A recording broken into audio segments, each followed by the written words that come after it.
Warning scenario: when democratic pressure fails and street conflict becomes the risk. This is a call to action. It is a warning about what history suggests can happen when governments ignore sustained public opposition on issues of identity, borders, and law enforcement.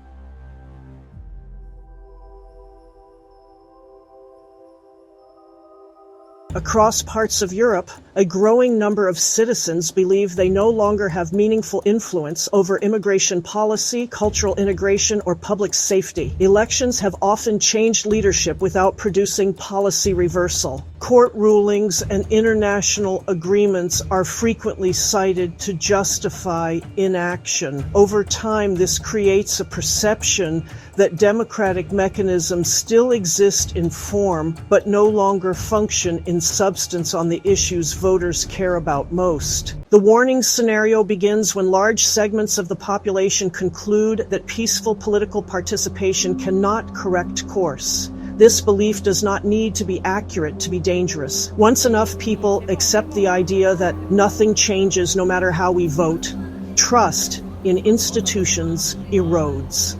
At that point, street demonstrations grow larger, angrier, and less disciplined. Counter-protests emerge. Police are placed between civilian factions rather than enforcing neutral law. The state begins to look reactive instead of sovereign.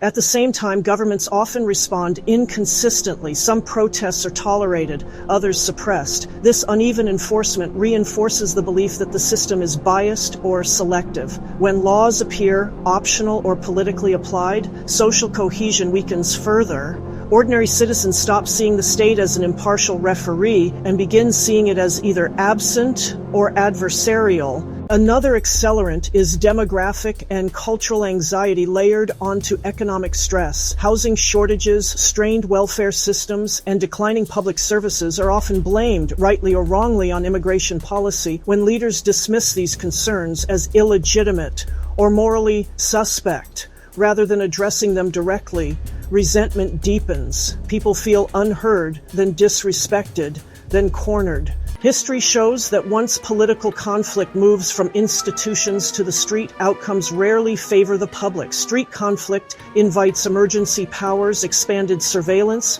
protest bans, and broad speech restrictions. These tools are justified as necessary to restore order, but they often remain long after the unrest fades. In that sense, uncontrolled escalation harms both sides, those demanding change and those fearing it.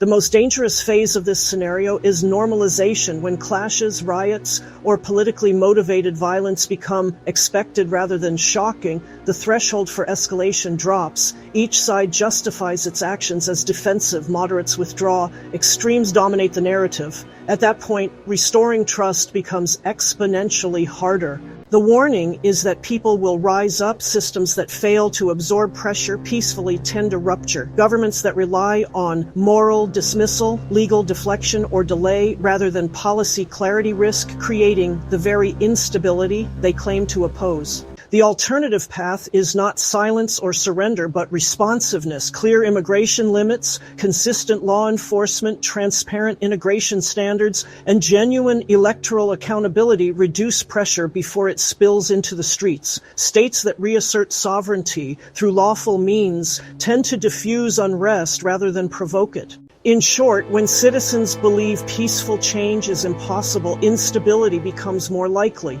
not because violence is justified, but because unresolved pressure seeks an outlet. The warning is simple. Ignoring sustained public concern is not a neutral act. It carries consequences, and history is clear about where those roads tend to lead.